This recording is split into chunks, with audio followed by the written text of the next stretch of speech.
이제 십자가 치유학교에서 용서에 대해서 거의 1년 정도 우리가 다뤘을 거예요. 다루고 또 실제로 용서하고 뭐 하고.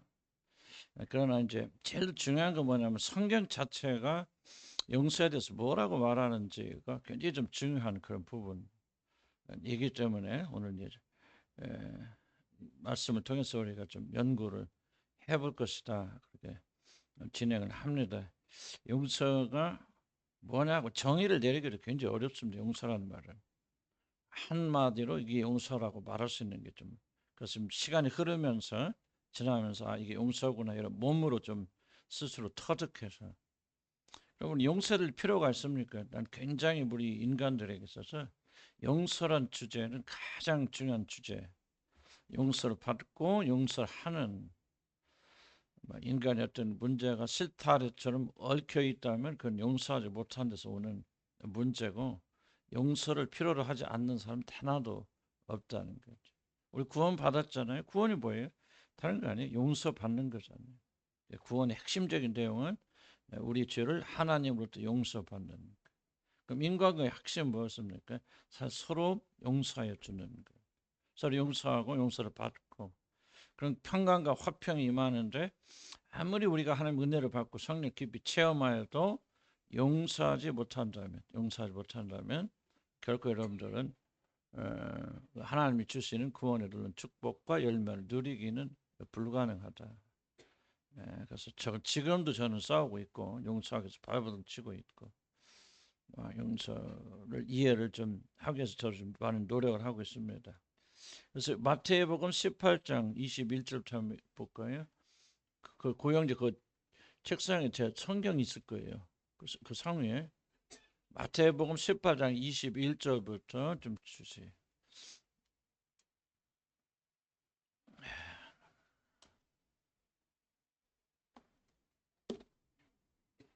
우리 한번 좀 잘 아시는 비유죠. 뭐 여러분 주일학교 다니시면 서로 배웠을 적인데 18장 21절부터 우리 한번 조금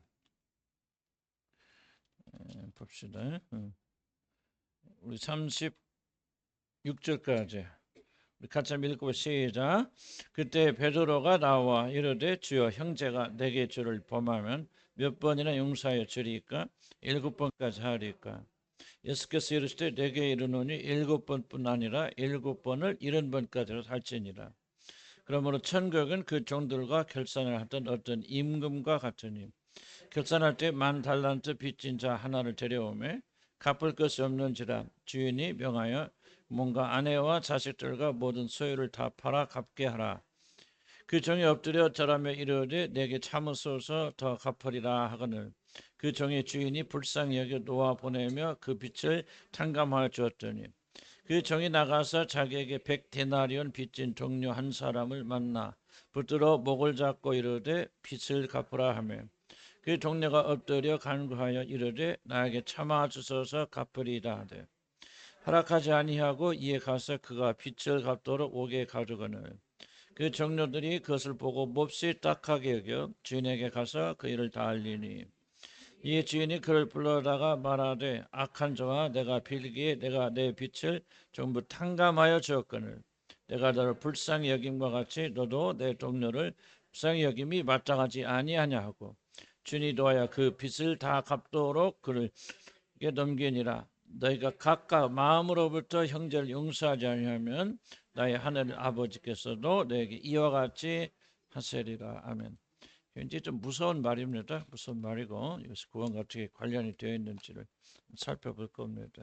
요약을 하면은 용서의 실천은 우리 운명 굉장히 중요한 거다. 좀 삶에 좀 도움이 되는 게 아니고 여러분 영원한 운명이 어디에 달려 있냐? 용서하느냐, 용서하지 못하느냐.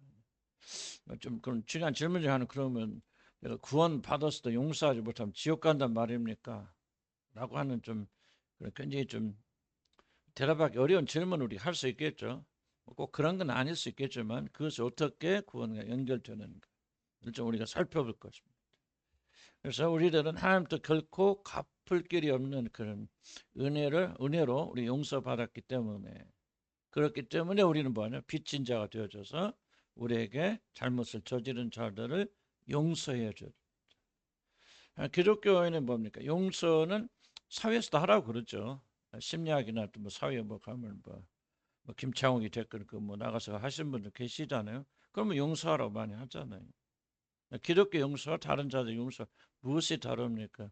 기독교 용서는 항상 뭐 다른 모든 것이 그렇듯이 기독교 용서는 예수 그리스도가 우리를 용서하신 것을 기초로 해서 용서하는. 항상 예수님이 우리에게 베푸신 이것을 기초로 하지 않는다면 우리는 다른 사람들 용서가 다를 바 하나도 없다. 항상 그걸 염두에 두고 그러니까 이제 용서를 하려면은 용서를 할 수 있으려면 먼저 우리가 뭘 체험해야 돼? 예수 그리스도께서 어떻게 용서하시는가 그 감사와 감격 가운데 살면은 용서하게 되는 거고 그러지 못하면 용서하지 못하게 되어집니다. 자, 항상 우리가 어떤 문제가 되었든지 간에 어디로 돌아가느냐 하나님께서 예수님을 통해서 우리가 어떤 일을 행하셨는가 이 체험이 이 세상에 살면서 어떻게 용서하냐 굉장히 중요한 밀접한 관련이 있기 때문에 그러니까 만약에 여러분들 용서하지 못한다면 그 사람이 그리스도로부터 용서받았다고 말하기가 좀 어렵잖아요. 저 사람이 다른 사람 용서하는 거 보니까 전에는 용서 전혀 못했던 사람이 다른 사람 용서하는 것을 보니까 용서를 받았구만 이렇게 말할 수 있잖아요. 이 구원과 굉장히 관련이 있다.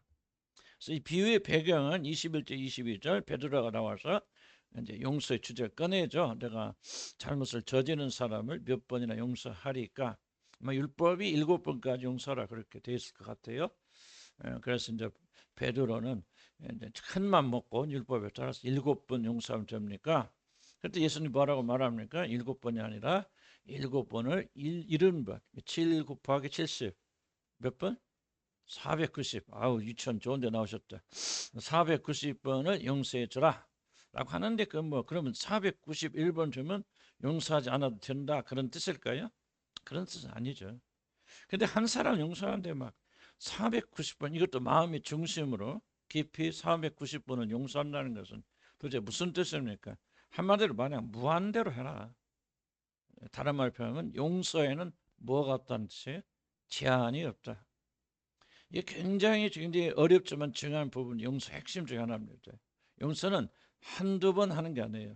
용서는 죽을 때까지 한 사람에 대해서 한 행위가 됐건 반복된 일에 대해서 또 그 사람이 용서를 구할 때 말이죠. 뭐 그냥 무조건 용서하는 얘기는 아니고 같은 죄를 반복하고 그래서 나를 괴롭히면서 그 사람들이 회개하는 마음으로 잘못을 구할 때는 우리가 무제한으로 제한이 없어 490번이 아니라 4,900번이라도 우리는 용서해야 됩니다. 물론 믿지 않는 자들은 조금 다르겠죠. 하지만 여기서 말하는 형제들을 용서, 믿음의 사람들이 좀 연약해서 이렇게 실수와 잘못을 저지르고 뉘우치고 와서 용서해야 돼. 이런 일이 반복된다 할지라도 그 사람이 진지하게 용서를 구한다면 그 용서는 무제한이다. 제한이 없다. 이렇게 먼저 용서에 접근에 들어가죠. 되게 우리 용서하죠. 용서했는데 용서했더니 또 그러네. 나 이제 이번에는 용서할 수 없어. 참을 수 없어. 되게 이렇게 끝나잖아요. 이게 이제 예수 믿지 않는 사람도 용서해. 그러나 예수 믿는 사람 용서는 뭐냐? 하나님께서 우리를 무제한으로 용서하셨겠죠. 여러분 뭐 어렵게 생각할 거 없어요. 그냥 여러분이 지금 여기 앉아 있다는 게 지금 하나님의 무제한적인 용서의 결과예요. 여러분 죄와 사받았어. 그러나 지난 일주일 동안 한번 생각해 보세요. 얼마나 많은 죄를 생각으로 마음으로 행위로 지었습니까? 그런데 하나님께 참으시잖아요. 또 우리가 용서해야 되려면 하나님 또 속빠진 양반처럼 용서해 주시잖아요. 그럼 보면 하나님은요 우리를 용서하실 때 어떻게 용서하신다? 무제한적으로 용서하십니다. 그러니까 우리가 죄를 지어도 괜찮다 그런 뜻은 아니고 그렇게 생각할 분 안 계시겠지만은 그런 용서를 받는 우리들이라면 이제 그리스도인들에 있어서 그리스도인을 용서하는 데서 무제한적인 굉장히 어려운 거죠. 어렵기 때문에 그리스도의 사랑, 그리스도의 용서를 우리가 체험하지 못하면 할 수 없는 거예요. 용서에 대해서 이야기는 좀 복잡해지죠. 그럼 무조건 다 용서해야 됩니까? 매일 내 것을 빼앗아가고 회개도 안 하고 그런 사람 나를 때리고 폭력하는 남편을 그럼 매일 용서해야 됩니까? 그런 질문이죠. 물론 용서는 그런 게 아니죠. 용서와 용납은 다릅니다. 뭐가 다르다? 용서와 용납은 다르다. 용납은 뭐냐? 그냥 그 뭐 우리 저 도메트라고 합니다. 여러분 어디요? 집안에 들어가려면 저기 현관에 뭐가 있어? 매트가 있잖아. 거기다 뭐야? 사람들이 밟고 다니면서 막 거기다 막 털잖아. 그러니까 뭐 때려도 좋아요, 맞아도 좋아요, 뭐 내가 뺏어가도 좋아요 하고 뭐 그게 용서가 아니란 말이에요. 그 용납하는 거죠. 용납하는 건 잘못된 불의한 사람이 지속적으로 나에게 폭력을 행사하는데 그걸 용납하는 것은 그건 용서가 아니죠. 여러 가지 복잡한 내용들 설명해야 되지만 그러나 그 사람이 자기 잘못을 뉘우치고 회개하고 나의 용서를 구하게 될 때는 그 사람이 우리는 무제한적으로 그를 용서해야 될 의무가 생긴다. 왜? 우리는 무제한적인 용서를 받았기 때문에. 그러나 만약 우리가 무제한적인 용서를 받은 체험이 없다면 우리 그리스도인들이 어떻게 반복되는 용서를 할 수 있을까? 그래서 뭐가 제일 중요하냐면 예수님을 통해서 여러분의 죄가 사함 받았고 나는 지속적으로 죄를 지으나 하나님께서 지속적으로 여전히 우리가 회개할 때마다 용서하여 주신다는 그런 용서의 체험이 우리로 하여금 다른 사람 용서하게 만들어 나간다. 무슨 말 이해가시죠? 그런 차원에서 이제 이 비유의 배경 시작을 하면 좋겠습니다. 아까도 얘기했지만은 용서 용납은 다르다는 걸 뭐 자세히 설명할 시간이 없으니까 기억하셔서 그냥 무조건 뭐 용서하라고 해서 막 받아주고 뭐하고 그건 아니죠. 정의를 포기하는 게 용서가 아니에요. 그건 타협이지. 다만 그들이 용서를 구할 때는 우리는 무제한적으로 용서를 해야 되는 의무가 있다. 그럼 어떻게 우리가 누구의 힘으로 용서할 것입니까? 그래서 이 페이지 이제 해석에 들어가면은 봅시다. 그러므로 천국은 종들과 결산한 어떤 임금과 같으니 결산할 때 10,000달란트 빚진 하나를 데려왔다. 뭐 결산할 때 뭐 무슨 결산이 모르겠으니까 임금이 자기 종들이 뭐로 맡겼는데 하여간 이 종이 그냥 10,000달란트를 그냥 허별했든지 도둑질을 했든지 뭘 했든지 큰 손해를 입힌 그런 자가 나온다. 그래서 이 비유가 우리 이게 보여주고 하는 것은 뭐라 하나 세팅이 있냐면 하나님은 반드시 우리가 하나님 앞에서 계산할 때가 온다. 두 가지 심판이 있다 말했어요. 첫 번째 심판은 우리가 천국에 가느냐 지옥에 가느냐를 우리 영원한 운명을 결정짓는 그런 심판이 있죠. 그래서 우리는 그런 심판을 받아요, 안 받아요? 받지 않습니다. 왜? 예수 그리스도가 여러분의 죄를 대신 다 죽으셨기 때문에 이미 갚으셨기 때문에 여러분은 진짜 예수 그리스도 나의 구주로 받아들였고 여러분 성령 여러분이 거하신다면 여러분 이 심판에서 결코 여러분 정죄받는 일은 일어나지 않습니다. 심판 받아서 갚으셔서 끝났어요. 근데 왜 하나님께서 왜 우리 죄로 인해서 우리 지옥 보냈습니까?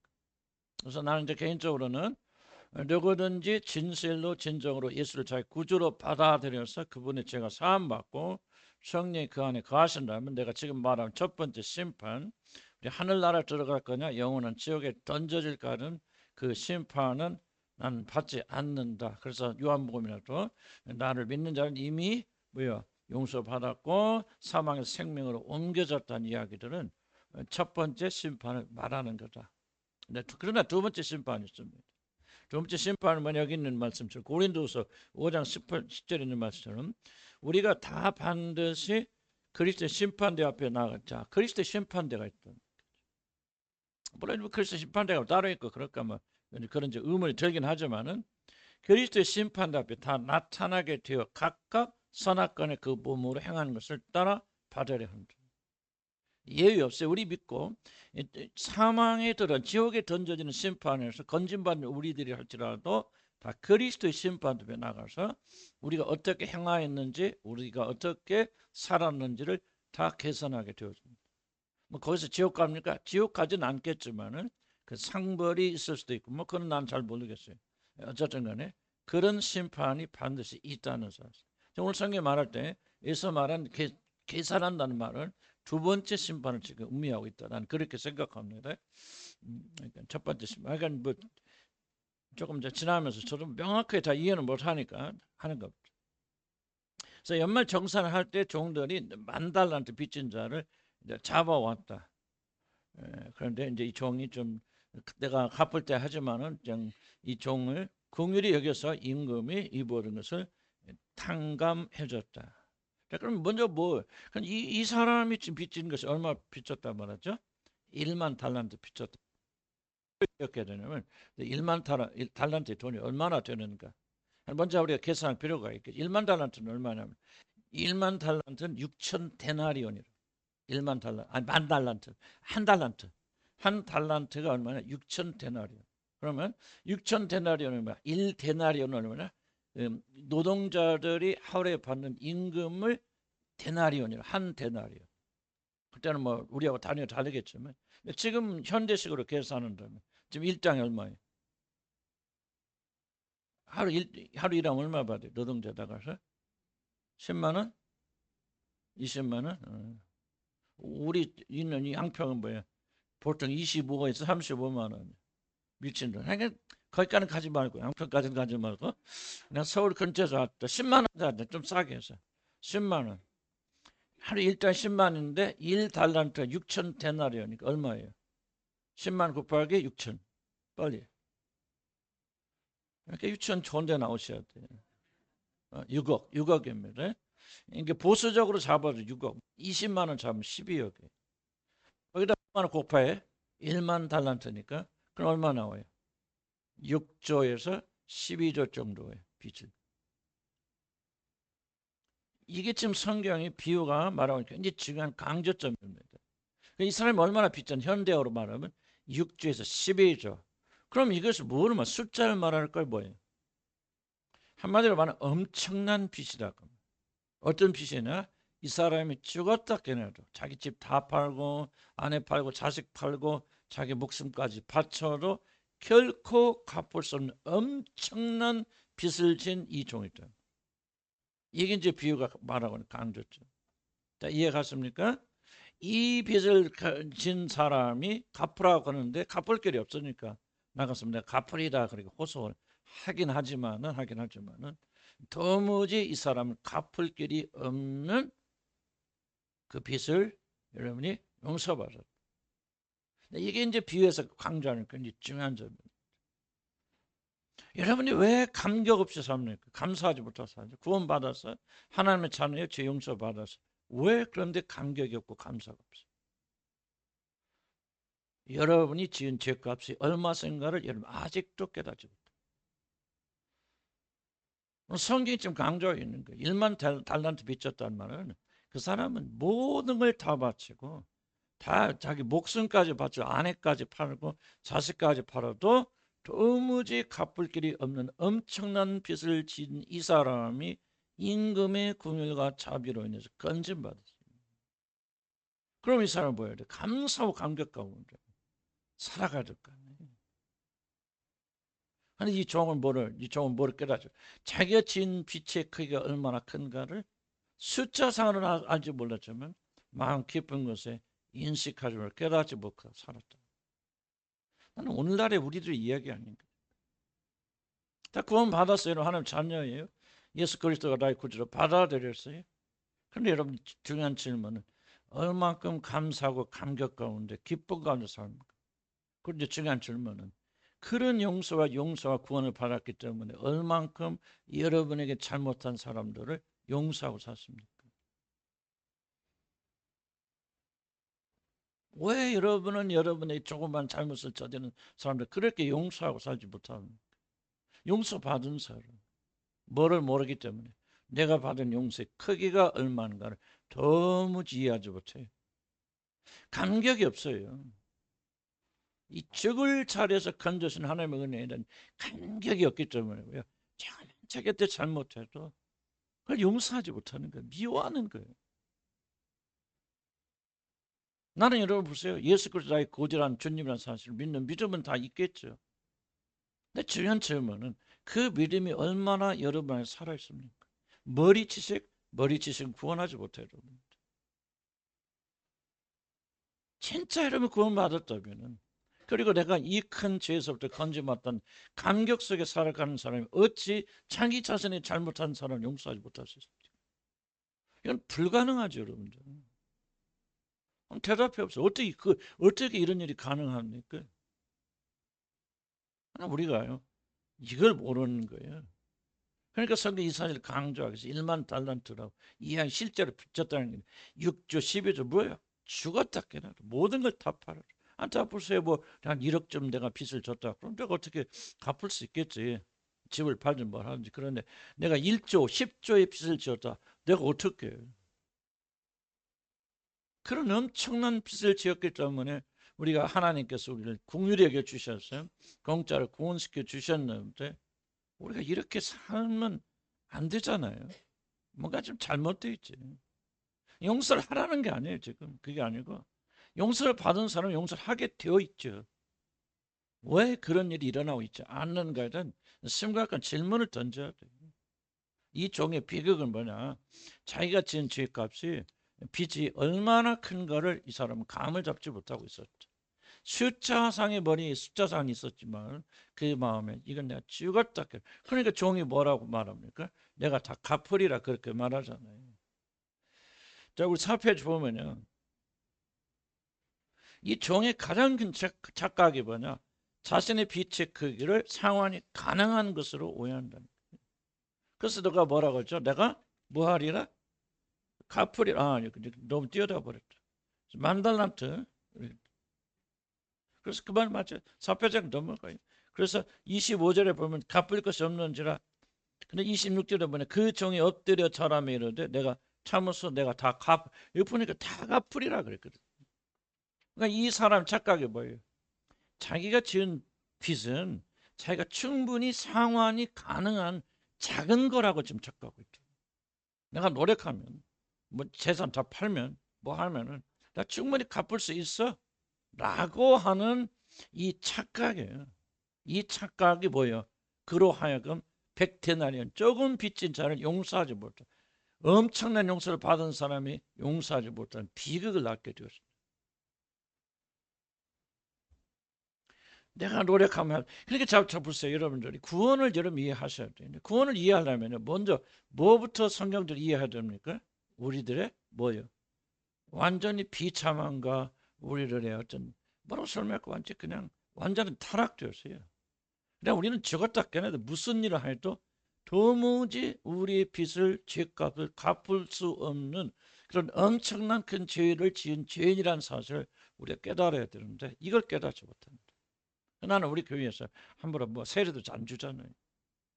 잘 안 주고. 나는 왜 우리 교회에서 구원을 이야기하지만 계속해서 죄에 대한 이야기를 합니까? 구원받은 자들이 감격 없이 산다면은 무엇인가 잘못되어 있잖아요. 구원에는 예수님께 나와서 그러면 나는 조금 살다 보니까 좀 무슨 도움이 필요하고 좀 연약하고 부족하니까 하나님이 도우시면 좀 내가 잘할 거야. 그런 것은 구원이 아니에요.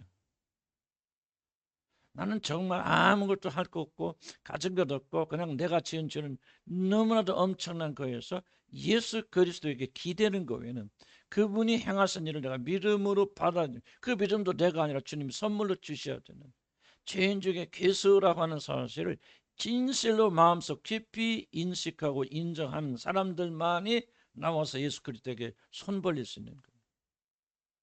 그래야만 구원 받는다는 얘기는 아니고 이미 구원 받으신 사람들을 성령께서 역사하셔서 그 깨닫도록 우리를 도와주신다. 그럼 이 사실을 잊어버리면 뭐가 없어요? 감격이 사라져요. 기쁨이 없어요.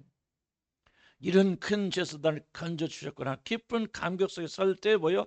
아내에 대해서 남편에 대해서 이런 친절할 수 있는 것이고 그들이 어떤 문제를 일으키고 뭐 한다 할지라도 참고 견딜 수 있는 힘 세고 용서하는 힘이 나오는 거예요. 내가 용서해야 돼. 용서하면 좀 우리 가정이 좋아질 거야. 편해질 거야. 우리 교회가 하나가 될 거야. 라고 하는 그런 잘못된 그건 아니지. 그건 잘못된 거죠. 내가 하나님으로부터 받은 은혜가 너무 크고 감격스러웠어. 10조 내가 죽었다 깨나도 뭐 갚을 길이 없는 1000번 만번 죽어도 갚을 길이 없는 그 큰 죄를 하나님이 사하여 주셨다는 이 감사와 감격이 있어 보여요. 자기 잘못하는 사람, 분노하는 사람, 목살게 거는 사람을 왜 용서하지 못하겠냐?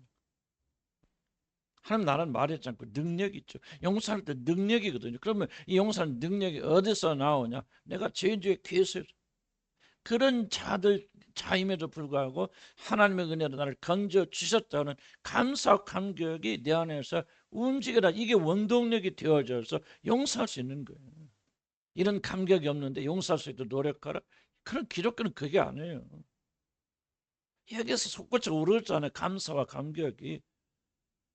내가 죄인 중에 교수야. 내가 아내보다, 여러분 잘 들어보세요. 내가 부부간에 예를 들자면요. 내가 내 아내보다 남편보다 비교할 수 없는 죄인 중에 교수라는 그런 진중의 깊은 마음이 있지 않고서는 여러분의 가정은 절대 안 변합니다. 항상 여러분이 손가락질을 아내에게, 이 아내가 문제가 뭐가 부족해, 뭐가 안 돼서 그래, 그런 사람은 결코 하나님 평가를 맛볼 수가 없어요. 그 사람은 용서할 수가 없어요.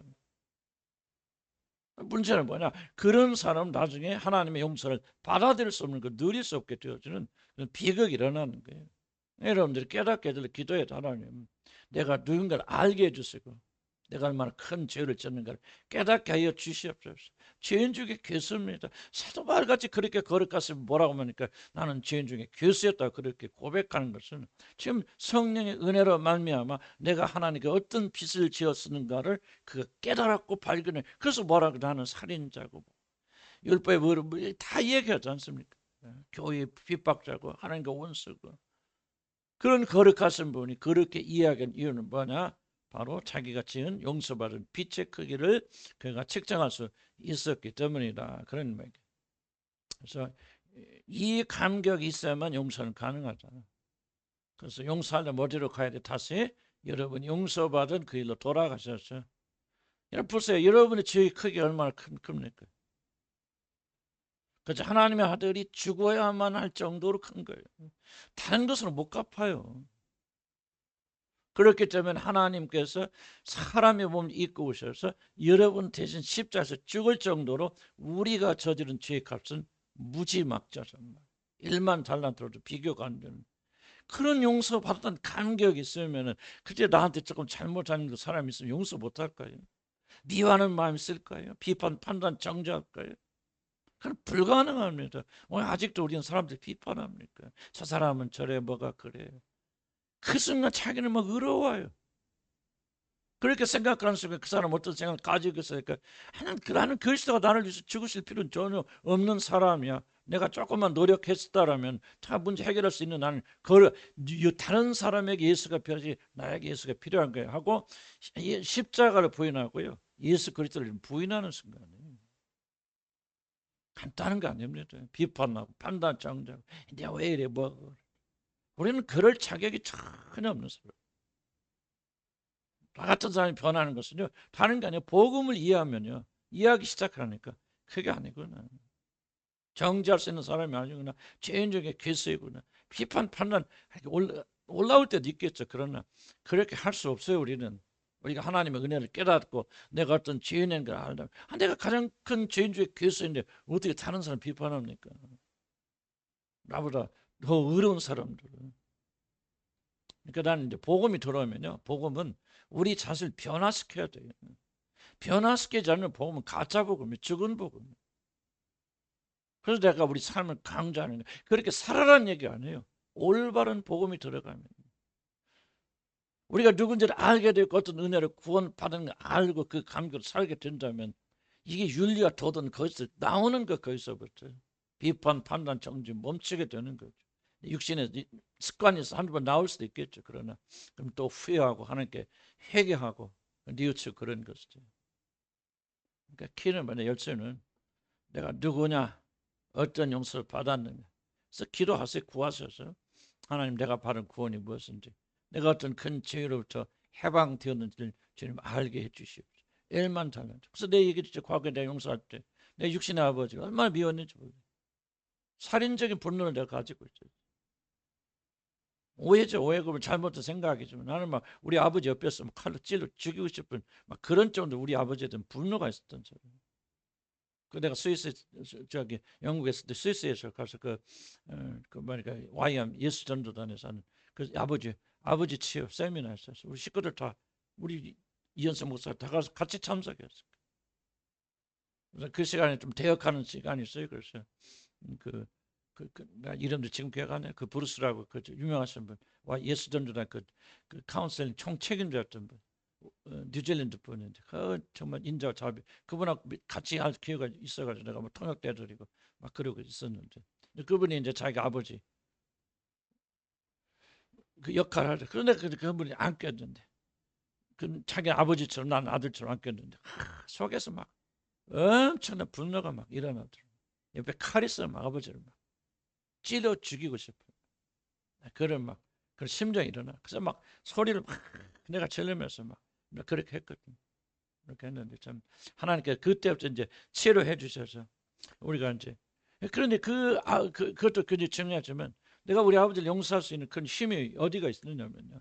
내가 하나님 무릇 먹자. 나는 막 우리 아버지한테 좀 그런데 자세한 말씀 못 드리지만 좀 그렇게 굉장히 좀 엄청난 일을 당하고 좀 빼앗기고 좀 그런 삶은 내가 살았다고 생각이 됐거든. 뭐가 좀 결정된 사건도 있고. 항상 나는 뭔 생각이냐면 우리 아버지가 나쁜 사람. 어떻게 자식 있으면 내가 우리 아들 낳고 길러보니까 이게 말이야. 우리 아버지를 이해를 못하겠네. 나는 내 아들 위해서 목숨까지 주겠죠. 완전 거꾸로 이게 이럴 수가 있는 거예요. 항상 나는 잠을 못 이루고 참 몇 년 동안 그렇게 막 미움과 갈등 속에 살았거든. 너는 성경을 묵상할 때 이 부분을 묵상하는 거야. 그래서 주님이 나한테 딱 한마디 물으시는 거야. 1만 달란트 100데나리온. 누가 1만 달란트 빚진 자냐? 딱 나한테 물어보세요. 나는 지금 뭐가 생각해? 나는 100데나리온 아버지한테 빚졌다면 우리 아버지는 나한테 1만 달란트 빚진. 어디 부모로서 아버지를 그럴 수 없는 사람. 그렇게 살아왔는데 주님께서 완전히 바꾸시는 거죠. 성령 역사에서 보니까 내가 1만 달란트 빚진 자. 내가 죄인 중에 교수였고 깊이 깨닫게 성령 역사에서 깨닫게 해주신 것이죠. 깨닫고 나니까 무슨 현상이 되느냐? 우리 아버지를 용서하는 게 너무나도 쉬운. 우리 아버지가 나한테 잘못 눈금맞게 하는데 나는 하나님 앞에서 엄청난 죄를 다했죠. 하나님께서 나의 죄를 용서해 주셨는데 내가 우리 아버지가 나한테 조금 잘못했다 용서하지 못하고 지금까지 분노하고 있었고, 이 진리가 내 속에 들어오게 되니까 순식간에 용서다. 아멘. 그래서 우리가 성령께서 깨닫게 해주셔야 용서하지 못하는 분들이 있으면, 이러면 이것을 건너가지 못하면 이런 용서 못합니다. 여러분. 나는 왜 용서하면서 전에 한번 심리학도 가르쳤고 뭐 그렇게 했지만 왜 하나님 말씀을 가지고 이렇게 말씀드리냐? 하나님 말씀이 와서 여러분에 부딪히지 않으면 우리는 용서할 수 있는 힘이 생기지 않아요. 왜 용서하지 못하면 이유는 딱 하나예요. 여러분이 하나님부터 용서받은 것이 무엇인가를 체험해보지 못했기 때문에. 엄청난 은혜로 말미암아 구원받아 나는 죄인 중에 교수였다. 1만 달란트 내가 죽었다 깨는 10번 1000번 죽어도 갚을 길이 없는 그런 죄를 지었는데 하나님이 그 아들 통해 보내어 나 대신 죽게 하십니다. 내가 갚은 것도 아니잖아. 본인이 사랑하는 아들을 죽임으로 내 죄를 갚아주시고 용서하신 은혜를 내가 받은 자라. 이것을 경험하고 체험해보면요, 여러분 용서하지 못할 사람이 누가 있어요? 원수가 누가 있어요? 다 용서가 돼요. 육신이니까 또 올라올 때도 있죠. 그럴 때마다 다시금 또 용서를 선포하고 용서하고. 그래서 나는 이 체험이 없으면은 여러분 용서할 능력을 현저하게 잃어버립니다. 그래서 나는 이런 질문을 던집니다. 정말 용서하지 못하고 미워하는 사람을 계속 마음에 품고 있다면 나는 무슨 질문이 생각나냐면 과연 그 사람이 거듭난 하나님의 백성일까? 열심히 기도하고 열심히 전도하고 헌금 많이 낸다고 우리 교회 헌금 많이 내는 거 환영하지 않습니다. 우리 교회. 뭐 이런 거 하나님 사이니까 뭐 집을 팔아서 바치건 뭐 그건 여러분 일이지 내 일이 아니에요. 나는 관심 안 해요. 여러분들 헌금 내는 건 나는 지금까지 난 단 한 명 다 쳐다보지 않아요. 그게 뭐 나하고 무슨 상황에서 그 사람과 하나님과 사이였지. 여러분의 헌신과 기도와 눈물로써 여러분들이 그건 받는 거 아니에요. 중요한 것은 이 용서를 진심으로 체험하지 못했다면 우리가 어떻게 하나님의 자녀라고 확신할 수 있겠는가? 왜? 구원은 딱 용서에 관한 거예요. 용서로부터 출발. 하나님이 우리 죄를 용서해 주셨어요. 이게 제사함의 출발이고 마지막이에요. 물론 더 깊은 구원의 차원이 있겠지만은 그래서 나는 여러분들에게 강조하는 거예요. 성경이 말하는 대로 심리학이 어쩌고 먹을 거 다 그 중요하지 않습니다. 하나님 말씀이 뭐라고 하는지 이게 가장 정확해요. 난 내 자신이나 다른 사람 볼 때요. 용서에 감격이 없어. 그냥 이걸 보는 거 저 사람이 충분히 용서할 수 없잖아요. 남편을 그렇게 미워하고 그렇게 용서하지 못한다면 과연 저 사람은 용서받은 사람인가? 용서에 대한 감격이 있는 사람인가? 그리스도를 만난 사람인가? 나는 모르겠어. 나는 판단할 수 없지. 판단하지 말랐으니까 나는 판단하지 않아요. 그러나 하나 의심은 드는 거지. 얘는 진짜 용서받고 진짜 구원받은 분은요. 어떻게 그렇게 남편을 용서 못합니까? 30년 40년 전에 일어난 일 어떻게 그렇게 마음에 품고 샀습니까? 그거는 그게 해서는 안 되는 게 아니에요. 그건 불가능해요, 여러분들. 그거 안 되는 거예요. 그렇게 안 됩니다. 그래서 여러분이 비유의 한 강조점 잘 이해하셔야 됩니다. 만 달란트 빚진 자. 이 사람의 비극은 뭐냐? 자기 죄가 얼마나 빚이 큰가를 깨닫지 못해요. 내가 갚을 수 있는 거라고 생각했다. 노력하면 되지. 노력하면 되는 거를 용서했으니 뭐 그렇게 감격입니까? 당신 이 얘기 안 해도 내가 조금 노력하면 갚을 수 있어요. 그걸 뭘 그렇고 인심 선심섭자고 자랑하십니까? 우리 그렇게 말할 수 있죠. 근데 이건 뭐 천하가 무너지고 온 우주가 무너져 갚을 수 없는 빚을 하나님 용서해 주셨으니 그 감격 속에 난 여러분들이 이미 그런 구원을 받으셨으라 믿지만은 그런 감격 속에 살 수 있도록 성령께서 우리 마음을 움직여 주시기를 축복하게 감격 일어나고 그런 체험이 여러분 없다면 난 여러분이 구원이 진짜 구원인지 난 잘 모르겠어요. 각자 구원의 체험은 다르기 때문에 일방적으로 이렇다 저렇다 말할 수 없지만은 정말 이런 그 한 번이라도 구원을 이런 식으로 접근해 본 적이 없다 하면은 난 진짜 여러분들 구원 받은 사람인지. 우리가 구원의 감격은 뭐예요? 용서받은 감격이라요. 나 같은 죄인을 살려주시고 나 같은 죄인을 불러주셔서 하나님 자녀 삼아주신 그 은혜에 감사하고 감격, 이게 구원의 감격인 거예요. 이 감격이 있는 사람 잡으세요. 1만 달란트 용서받은 사람이 은혜다 은혜다. 우리 죄인이 나 있지 이 큰 빚을 갚아주고 막 감격 속에 가다가 100데나리온 빚진 자를 만나면은 어찌 그가 용서하지 않아 죽겠냐 이 말이지. 근데 이 감격이 없었단 말이에요. 자, 그 다음 27절 볼까요? 27, 4페이지. 그 종의 7살 시작. 그 종의 주인이 불쌍히 여겨 놓아보내요. 그 빛을 탕감해 주었죠. 자, 주인에게 면할 이유는 뭐냐? 그를 불쌍히 여기는 마음이 일어났겠다. 이게 이제 핵심이 중요한. 이 사람이 말을 잘해서 그런 것도 아니고 막 가만히 있어 속여서 그런 것도 아니고 무엇을 잘해서가 아니야. 그냥 불쌍히 여겨서 그가 용서받아. 그래서 이 사람은 두 가지 문제가 있었죠. 도무지 이 사람 죽었다 깨나도 이 빚을 갚을 수 없다는 사실. 또 하나는 뭐예요? 그 사실조차 이 사람이 깨닫지 못하고 있다. 빚이 얼마나인지조차 깨닫지 못해. 비극이죠. 비참하죠. 자, 그래서 뭐 합니까? 불쌍히 여기는 거 외에는 그 건져받을 수 없다. 자, 중요한 거 이겁니다. 이 종에게는 주인의 마음을 사로잡을 그 어떤 장점도 선행도 없었다는 사실입니다. 그 주인이 이 종을 용서해 준 모든 근거는 뭐냐? 한마디로 말하면 이 종의 비참함이에요. 비참함을 보고 용서해 주실 거예요. 우리는 그렇게 생각합니다. 여러분 어떻게 구원받았습니까?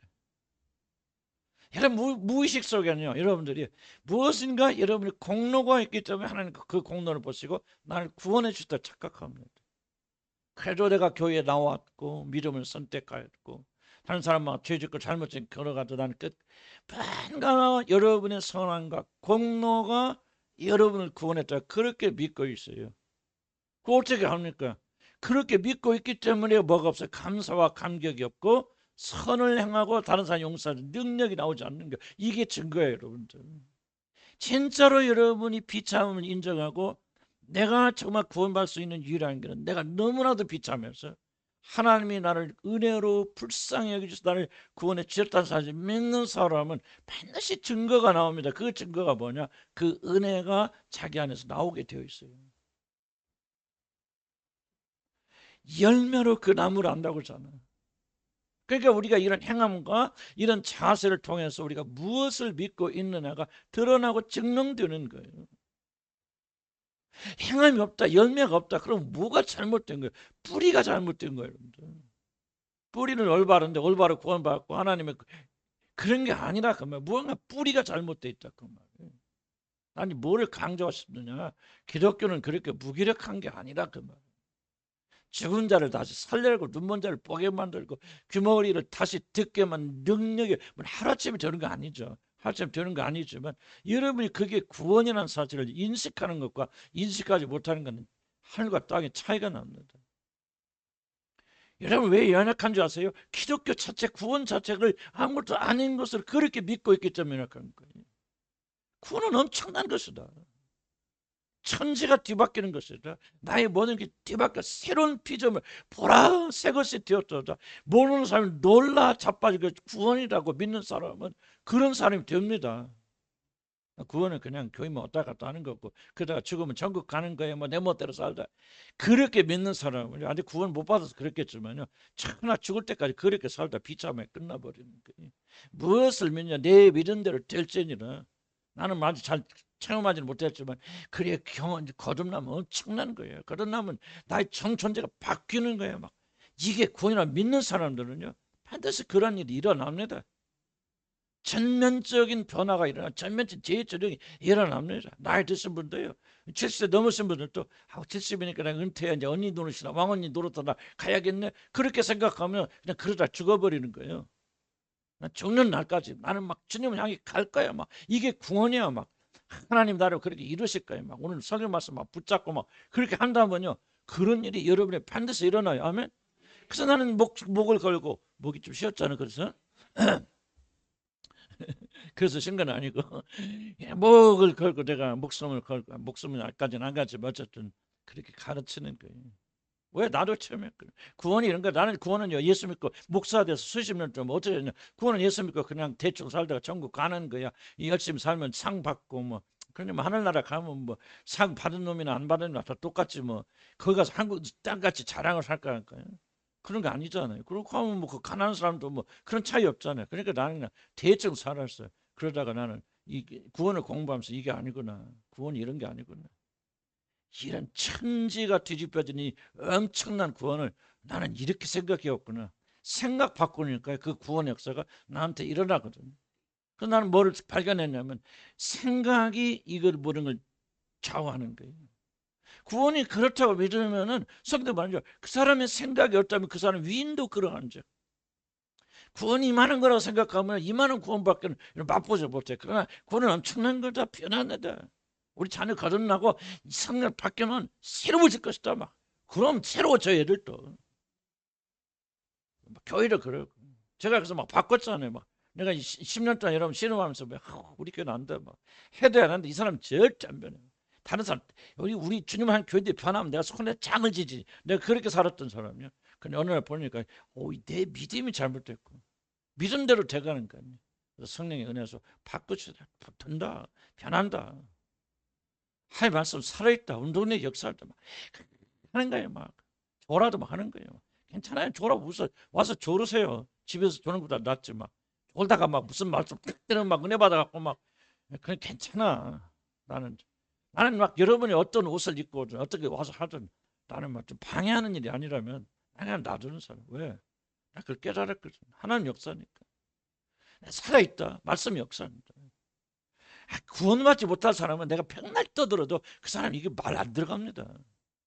그러나 구원받기를 예정한 사람들은 다 뭐 성경 사도들이 뭐라는 구원받기를 예정한 자는 다 듣고 믿더라 그러잖아. 아멘. 그러니까 이 믿음을 가지라 그러면 그러니까 구원이 무엇인가를 믿는 대로 되니까 이게 이 엄청난 구원을 여러분이 알게 하시고 믿게 하시고 체험하게 될 그렇게 기도하시라 그 말이에요. 엄청난 구원으로 용서로 우리 용서가 그 감격에 여러분 사로잡히면요 용서하지 못할 사람 없습니다. 여러분 우리는 그냥 구원받은 게 아니에요.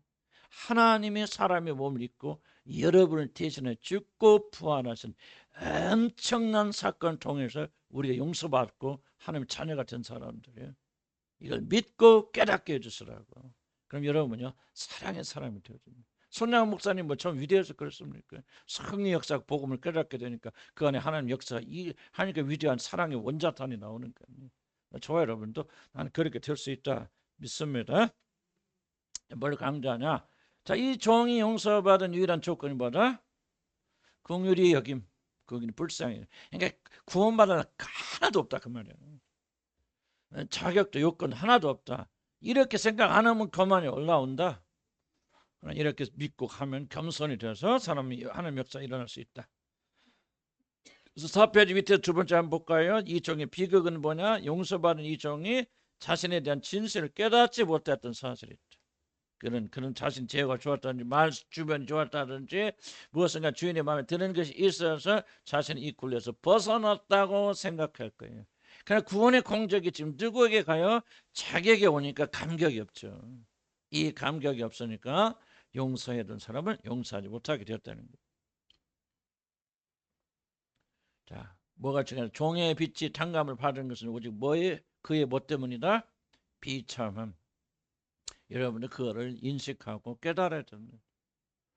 우리가 주님 앞에 나갈 수 있는 것은 나의 비참함밖에 없어요. 긍휼히 여겨주시라고, 불쌍히 여겨주시라고. 여러분 기도할 때 이런 공도 내놓지 마시고 당당히 나가지 마시고 무슨 뭐 빚진 사람이 빚 달라는 식으로 하니까 나가지 마시고요. 여러분이 깨어진 심정으로 주님께 나가야 돼. 하나님 누구를 돌본다고 해서 내가 깨어진 심정, 내 말을 듣고 두려워 떠는 자, 내 말을 듣고 눈물을 흘리는 자, 그들을 내가 돌본다고 그랬잖아요. 비참을 이뤄야 돼. 잊어서는 안 됩니다. 그래서 주인이 용서해 준 것 외에는 그러면 이 빚에서 벗어날 길이 없다. 밑에 쭉 내려오면 그럼 도대체 무엇이 주인의 마음을 자극하여 이 사람의 빚을 탕감해 줍니까? 도대체 무엇이 이 주인의 자비의 원동력입니까? 이게 굉장히 중요한 부분이니까 읽을게요. 그것은 이 주인의 사랑과 선한 마음입니다. 이거 굉장히 중요한 부분입니다. 용서받은 종이 정말 희망 없는 상태는 주인의 자비를 자극하는 하나의 요소죠. 이게 무슨 말이에요? 지금 이 사람 비참하잖아요. 불쌍하잖아요. 자기 힘으로 건질 수 있는 아무것도 없어요. 그렇다 해서 그것 때문에 그가 건진받은 거 아니에요. 이렇게 하면 그 사람이 공로가 되지. 왜 건진받았느냐? 비참한 상태에 있는 이 사람을 긍휼히 여기시는 하나님 아버지의 자비하심이 있어요. 그러니까 이 사람이 구원받은 용서받은 건 뭐예요? 왕의 임금이 자비하심이에요. 만약 왕이 자비하지 않다. 아무리 불쌍하다고 해도 그러면 이놈아 건강할 때 돈 벌어놓지 왜 여기 갖다 써놓고 울고불고 난리하고 오히려 더 벌 받았을 거야.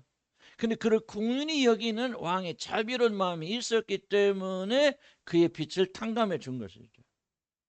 자, 이 말 잘 이해갑니까? 여러분 아무리 비참한 상태 들어가도요. 하나님이 여러분 자비로운 분이 아니라면 절대로 여러분 구원하지 않습니다. 이 점을 잘 기억해야 돼. 이 점을 잘 기억해. 그런데 이 종은 이 점을 이해하지 못했다는 거예요. 자, 그럼 왜 이것이 중요한가? 그래서 그 모든 용서하는 힘은 주인 자체가 선하고 자비롭고 모든 사랑을 충만하신 분이라는 사실이 있습니다. 이걸 출애굽기 한번 읽어볼까? 시작. 여호와께서 그의 앞으로 지나시며 선포하시되 여호와라 여호와라 자비롭고 은혜롭고 노하기를 더디하고 인자와 진실이 많은 하나님이시니라. 하나님 누가? 인자와 진실이 충성하시는 그분이다. 자, 주인의 인격이 선하고 자비롭고 불쌍한 자들 그냥 지나칠 수 없는 긍휼이 넘치기 때문에 그는 이 종이 빠져나올 수 없는 그러한 웅덩이에서 빠져있는 것을 보시고 뭐가 그의 긍휼히 여기는 자비라는 마음이 움직여서 그를 여기서 건져주십니다. 그래서 이 종이 착하거나 그냥 한번 충동에 의해서 이분이 그런 행동을 한 것이 아니라 불쌍한 자를 지나가실 수 없는 이 주인의 긍휼과 자비라는 마음이 그를 건진 거예요. 그럼 이걸 깨닫는 것이 왜 이렇게 중요합니까? 자, 붙잡시다. 이것은 매우 중요한 일이다. 왜냐하면 우리들이 이 사실을 깨달을 때 우리는 자신이 탕감받았다는 사실에 흥분하기보단 이 말이 굉장히 중요한 말입니다. 우리는 구원받았을 때 많은 사람이 어떤 사실에 흥분합니까? 내가 구원받아서 이제 죽어도 천당 갈 수 있어. 내게 일어난 좋은 일 때문에 흥분하고 자랑하지. 그런데 왜 이 사람이 감사와 감격이 없습니까? 이 사람은 뭐를 보지 못하느냐?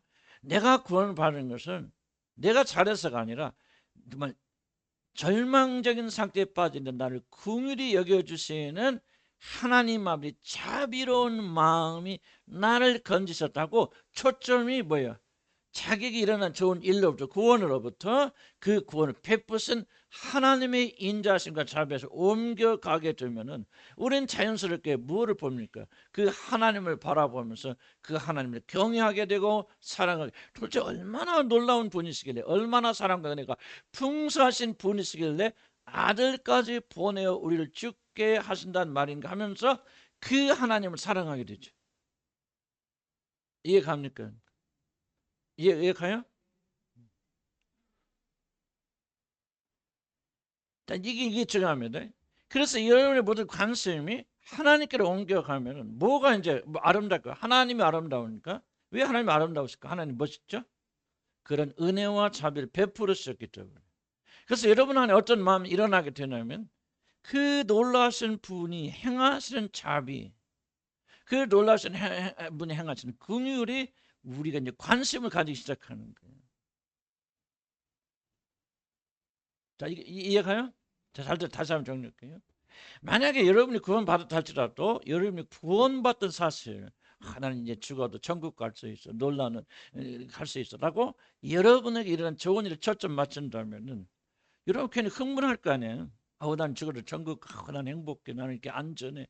전부 다 자기를 벗어나지 못하죠. 자기를 벗어나지 못하는 거예요. 우리가 좋다 끝나고 기분 좋다 끝나지, 누구에게로? 하나님에 대한 감사 감격. 지금 이 종이 보세요. 이 종을 한번 잘 보세요.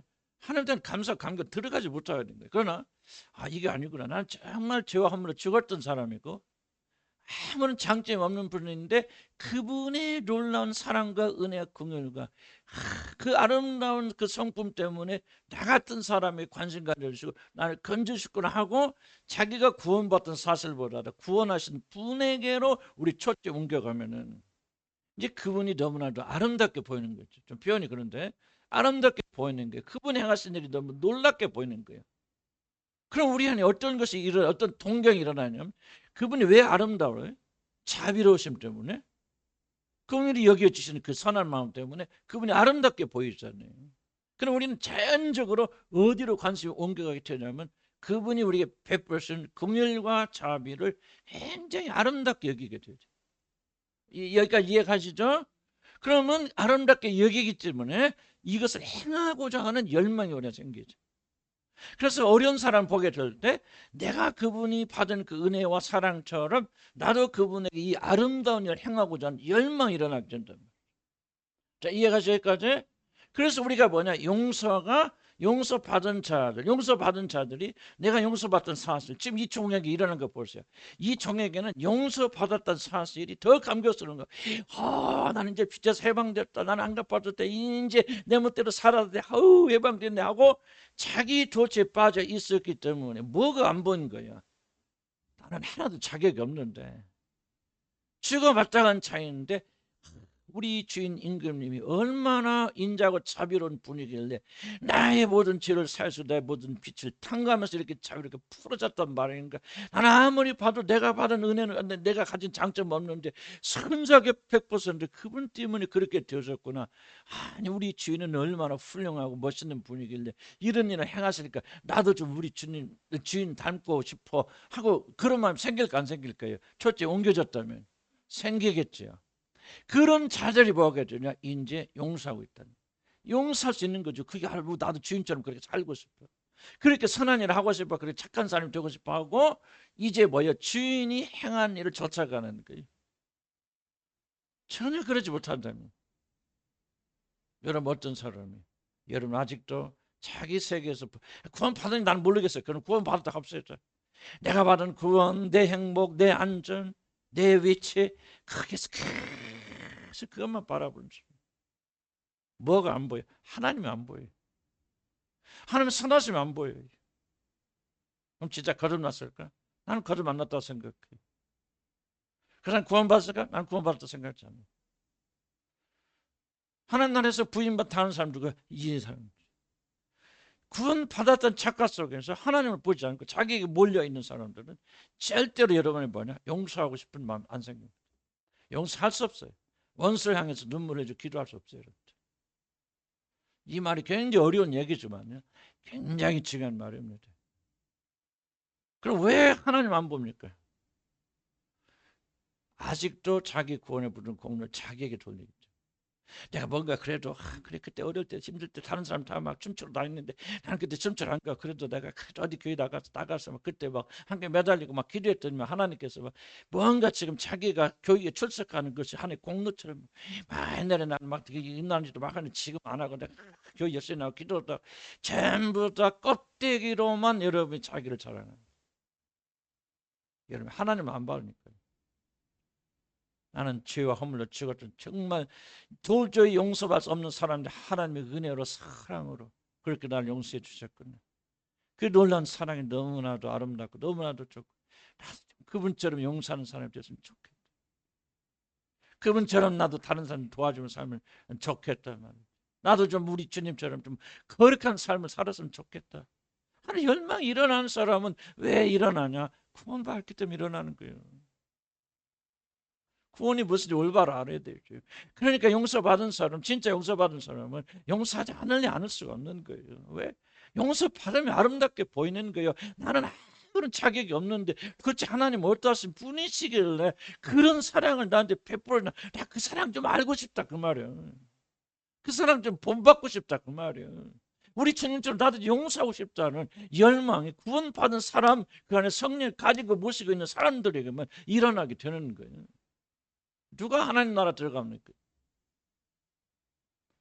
누가 하나님 나라 들어가? 무엇이 진정한 구원입니까? 교회 출산이 진정한 구원입니까? 교회 헌금 많이 내. 교회 다른 교회 가보세요. 헌금 많이 내면 막 주보다 막 내놓고 막 이번에 건축금 누가 막 1억 했으면 2억 했으면 일단 난리 피잖아요. 그게 구원입니까? 우리 안에 정말 구원의 목적이 뭐예요? 하나님과 같은 사람들이죠. 예수 같은 사람들이죠. 예수 그리스도 행했던 이 선하고 아름다운 일들을 우리가 행하고자 열망이 일어나서 그래도 행하는 자들 아니에요. 교회 가서 기도하면 뭐합니까? 죄송하면 기도하면 뭐합니까? 가정에 돌아가서 뭐해야 돼요? 이 사랑을 선포하고 실천해야 될 거 아니에요. 내가 지난주 설교했잖아요. 그래서 기도 한 번 하지 말고 뭐하라. 하지 말라면 또 이거거든. 그런 말 좀 더 이상하니까. 내가 무슨 말 하려고 하는 이해는 충분히 가시죠? 갑니까 안 갑니까? 이게요. 나는 여러분들이요. 이게 왜 안 되냐? 뭐가 저는냐? 자기 자신이 누군가 알지 못하면 이 간격 속에 못 들어간다 그 말. 나 같은 죄를 누가 건져주시나 그 말. 지나간 과거 생각해 보세요. 나는 과거 아무리 되돌아봐도 나는 정말 하나님과 죄밖에 지은 게 없어요. 선한 거 아무리 생각해 선한 사람들 기준으로 내가 도덕적이고 나쁜 일만 했습니까? 그러지 않을 수도 있잖아요. 선한 할 수 있는 난 할 수 없어요. 그러니까 뭐예요? 자연스럽게 내 안에 보여요. 감정적인 건 아닐지 몰라도 하나님 은혜에 대한 감격이 생기고 나도 좀 그런 사랑 좀 해봤으면 좋겠다. 나도 그런 좀 거룩과 정결한 삶을 살았으면 좋겠다. 이게 좋게 보이니까 아름답게 보이니까 나 같은 죄를 용서하는 게 너무나 위대하게 보이잖아. 그럼 여러분도 위대한 사람 되고 싶어 안 되고 싶어? 되고 싶죠. 그러니까 나도 용서하고 싶은 거죠. 그래서 자기 잘못한 사람은 문 씨름하지요. 육신이 있으니까. 그러지만 점점 우리 그리스도를 닮아가서 우리도 점점 용서하는 그런 사람이 되어져 나갈 수 있다. 그래서 오늘은 여기까지 합시다. 더 길어지면 또 그러니까 뭘 우리가 알아야 됩니다. 오늘 우리가 기할 것은 우리가 누군가 알게 하시고 어떤 은혜로 구원받아 알게 하시고 그분께 초점 맞춰 나가는 정말 이가 나는 단순히 용서의 차원이 아니고 구원의 깊은 차원까지 좀 들어가서 아니면 구원의 참된 확신 속에서 우리 진짜 변화되는. 그래서 우리 주님 한 교회는 용서하지 못하는 없어야 돼. 하나 가정에 들리는 이야기 들어보면 아직도 용서하지 못해 서로 미워하고 갈등. 옛날도 많이 좋아졌다 생각하지만은 가정에 돌아갔건 또 직장에 가는 어디를 갔건 과거에 또 여러분 용서하지 못해 마음이 숨겨져 있는 사람들이 또 용서하시기를 난 주여를 간절히 축복합니다. 한두 가지만 기도하고 마치도록 하겠습니다.